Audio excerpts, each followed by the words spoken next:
Good morning students. मैं दिनेश पांडे आज आप लोगों को अशोक के फूल आचार्य हजारी प्रसाद द्विवेदी जी द्वारा लिखित एक ललित निबंध के कुछ अंश आज मैं आपको पढ़ाऊंगा। स्क्रीन पर आप लोग देख रहे होंगे एक पैसेज जो आपके सामने है।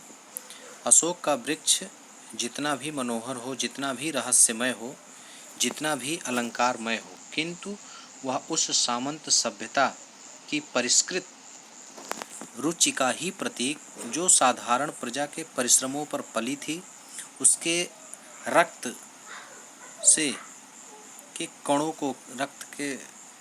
को खाकर ही बड़ी हुई थी और लाखों करोड़ों की उपेक्षा से समृद्ध हुई थी। वे सामंत उखड़ गए, समाज ढह गया और मदनोत्सव की धूमधाम भी मिट गई। संतान कामिनियों को गंधर्वों से अधिक शक्तिशाली देवताओं का वरदान मिलने लगा। पीरों ने, भूत भैरवों ने, काली दुर्गा ने यक्षों की इज्जत घटा दी। दुनिया अपने रास्ते पर चली गई, अशोक पीछे छूट गया। आइए देखते हैं अशोक का वृक्ष। देखिए, इस पैसेज के माध्यम से, इस गद्यांश के माध्यम से आचार्य हजारी प्रसाद द्विवेदी जी बताना चाहते हैं। उनका ये विचार है कि ये अशोक का जो वृक्ष है वो भले ही कितना ही मनोहर क्यों ना हो, कितना ही सुंदर क्यों ना हो, लवलीन क्यों ना हो, लावण्यमय क्यों ना हो, लेकिन है तो ये सामंती सभ्यता का प्रतीक। सामंत, राजा महाराजा। सामंत किसे कहते हैं? सामंत जो सामंती सभ्यता का मतलब जो उच्च कुल के जो लोग होते थे, जो राजा महाराजाओं के कुल के जो उनसे संबंधित जो लोग होते थे, उन्हें जो है सामंती कहा जाता था, है ना।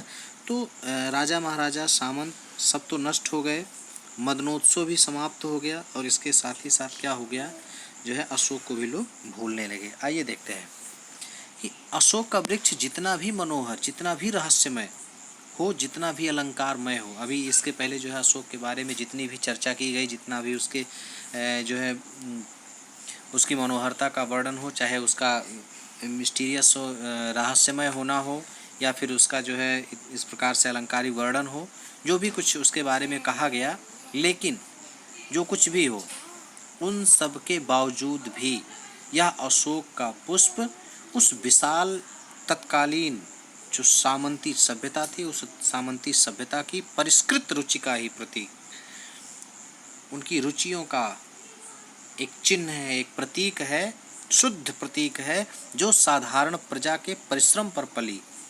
ऐसी सामंती सभ्यता जो कि साधारण प्रजा के परिश्रम पर पलती बढ़ती है, उनके ही द्वारा, उनके मेहनत पर आगे बढ़ती है परिश्रम। क्योंकि किसी भी राज्य में जब तक वहाँ का राज्य का जो करदाता होता है, जो मेहनत मजदूरी करके जो अन्न उगाता है, परिश्रम करता है, जो मेहनत करता है, वही करदाता होता है। और उसी के परिश्रम से, उसी के रक्त कणों को खा करके जो है ये सामंती सभ्यता क्या होती है, परिष्कृत, इसका विकास होता है। ये जो है कहीं ना कहीं जो है समृद्ध होती है, फलती फूलती है, बढ़ती है। तो आज जो साधारण प्रजा के परिश्रमों पर पली, उसके रक्त कणों को खाकर बड़ी हुई और लाखों करोड़ों की उपेक्षा से जो समृद्ध हुई है, वो सामंती सभ्यता जो कि लाखों करोड़ों लोगों की उपेक्षा का शिकार, है ना, से जो बलवती होती थी, समृद्ध होती थी, वे सामंत भी उखड़ गए, उस सामंती सभ्यता भी नष्ट हो गई, वह समाज भी खत्म हो गया, ढह गया, है ना। राज्य व्यवस्था जो थी, जो राजतंत्र जो था, वो राजतंत्र खत्म हो गया, सामंती सभ्यता खत्म हो गई। मदनोत्सव की धूमधाम भी मिट गई। मदनोत्सव जो हुआ करता था, उस मदनोत्सव की धूमधाम भी मिट गई। अब संतान कामिनियों को, जो संतान की इच्छा रखने वाली स्त्रियां होती थी, उन संतान की इच्छा रखने वाली स्त्रियों को गंधर्वों से अधिक शक्तिशाली, है ना। पहले क्या होता था, गंधर्वों से, उसी जो है अशोक के वृक्ष से ही स्त्रियां क्या करती थी, जो संतान प्राप्ति की इच्छा प्राप्त करने वाली, इच्छा रखने वाली स्त्रियां जो है पैरों से किस प्रकार से उसके जड़ वाले भाग को आहत करती थी, धीरे धीरे चोट करती थी, तब जा कर के ये पुष्प जो है पुष्पित होता था, पल्लवित होता था। या जो भी मदनोत्सव में जिस प्रकार से जो प्रक्रिया रही, इसके पूजा करने की या इस, तो जो कुछ भी बताया गया मदनोत्सव में, तो वो सारी चीज़ें जो थी अब वो चीज़ें खत्म हो गई।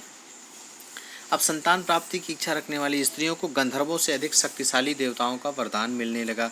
पीरों ने, भूत भैरवों ने, काली दुर्गा ने यक्षों की इज्जत घटा दी, जो यक्ष यक्षिणी होते थे।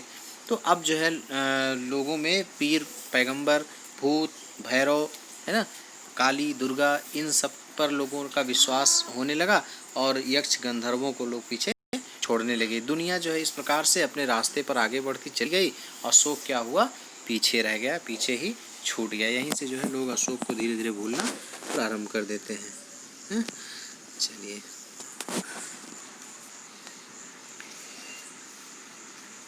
मुझे मानव जाति की दुर्दम निर्मम धारा के हजारों वर्ष का रूप साफ दिखाई दे रहा है।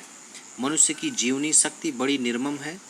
वह सभ्यता और संस्कृति के वृथा मोहों को रौंदती चली आ रही है। ना जाने कितने धर्माचार, विश्वास, उत्सवों और व्रतों को धोती बहाती यह जीवन धारा आगे बढ़ी है। संघर्षों से मनुष्य ने नई शक्ति पाई है। हमारे सामने समाज का आज जो रूप है वह ना जाने कितने ग्रहण और त्याग का रूप है। आइए देखते हैं। मुझे मानव जाति की दुर्दम निर्मम धारा के हजारों वर्ष का रूप साफ दिखाई दे रहा है। आचार्य हजारी प्रसाद द्विवेदी जी कहते हैं कि मानव जाति की जो निर्मम दुर्दम धारा है, जो बड़ी ही कठिनाई से जिस प्रकार से मनुष्य अपना जीवन व्यतीत करता हुआ, अपना जीवन जीता हुआ, कितनी संघर्षों, कितनी परेशानियों को झेलता हुआ और किस निर्ममता के साथ, किस कठिनाई के साथ जो है हजारों वर्षों से मनुष्य अपने जीवन को जीता हुआ आ रहा है, यह अपने आप में प्रदर्शित करता है, अपने आप में दिखाता है कि वास्तव में मानव की जो जीवनी शक्ति है वो कितनी कठोर है, निर्मम है। आप देखें, बहुत सारी आपदाएं ऐसी होती हैं, बहुत सारे ऐसे जो है आप एक ज्वलंत घटना की बात करें, हिरोशिमा और नागासाकी की बात करें, एक ऐसा शहर जहां अमेरिका ने बम विस्फोट किया था, परमाणु बम गिराए थे, सब कुछ नष्ट हो गया, सब कुछ बर्बाद हो गया। उसके बाद भी वहाँ मानव की उत्पत्ति फिर से होना, ये कहीं ना कहीं जो है मतलब उन विपरीत परिस्थितियों में भी मानव के अंदर जो लड़ने की, एक जीवन जीने की एक जो शक्ति है, जो जीवनी शक्ति है, उस शक्ति को प्रदर्शित करता है ना। यही बताना चाहते हैं आचार्य हजारी प्रसाद द्विवेदी जी कि मनुष्य की जो जीवनी शक्ति है वह बड़ी ही निर्मम है। वह सभ्यता और संस्कृति के वृथा मोहों को रौंदती चली आ रही है ना। जो चाहे वो सभ्यता हो, चाहे संस्कृति हो, इसके जो वृथा मोह हैं, मतलब जो चीज़ें हमारे समाज के लिए आवश्यक नहीं है, उन अनावश्यक चीज़ों को जो है रौंदते हुए, खत्म करते हुए ये अपने जीवन में आगे बढ़ती हुई आ रही है। ना जाने कितने धर्माचार, विश्वासों, उत्सवों और व्रतों को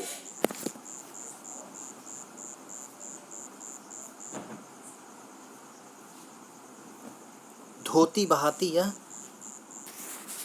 जीवन धारा आगे बढ़ी है ना। ना जाने कितने धर्माचार, विश्वास, उत्सव और व्रतों को, मतलब बहुत सारे ऐसे जो है धर्म आचरण की बातें रही होंगी, बहुत सारे ऐसे जो है ऐसी चीज़ें होंगी जिन पर जो है हमारा विश्वास हुआ करता था, हम विश्वास करते थे।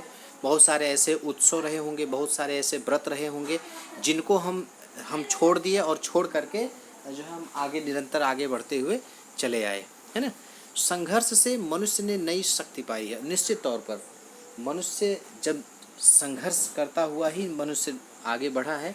प्रागैतिहासिक काल को थोड़ा ध्यान दें, प्रागैतिहासिक काल पर, तो हम देखेंगे कि किस प्रकार से मनुष्य जो है कितना विवश और लाचार था, लेकिन संघर्ष करते हुए धीरे धीरे आज जो है मनुष्य आज ऐसी स्थिति में पहुंचा है कि पूरी प्रकृति को भी वह अपनी मुट्ठी में कर चुका है ना।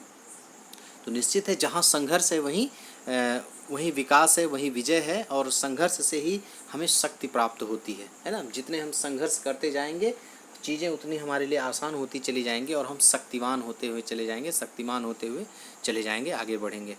तो संघर्ष से मनुष्य को एक नई शक्ति मिली है।